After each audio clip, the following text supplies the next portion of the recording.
De nombreuses usines ont l'obligation de collecter et traiter les eaux utilisées lors d'un incendie. Elles sont collectées dans une fosse souterraine centrale et renvoyées dans une citerne de stockage aérienne par un groupe de pompage thermique. Au pied de cette fosse, un circuit de vidange peut renvoyer ces eaux vers la station de traitement ou, durant les phases d'essai périodiques, vers le poste de collecte souterrain en circuit fermé. La pompe auto-amorçante permet de venir pomper dans cette fosse souterraine en fonction d'un niveau de consigne et des deux sondes 420 mA pour envoyer jusqu'à 450 m3 dans la citerne aérienne.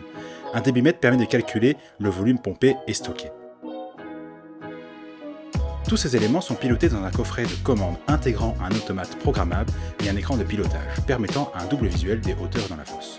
En effet, le client nous a demandé de dédoubler la lecture de niveau dans la fosse afin de s'assurer de cette information.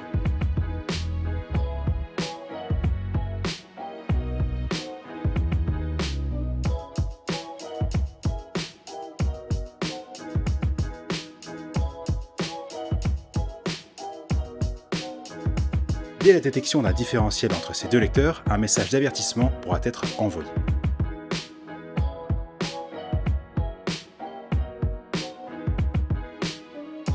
Le moteur thermique est piloté par l'automate en fonction du niveau d'eau dans la fosse. La ventilation du local est pilotée par le ventilateur du moteur, un conduit jusqu'en toiture pour l'air chaud et des ventèles d'alimentation en air frais dans les parois du local pour l'alimenter d'air.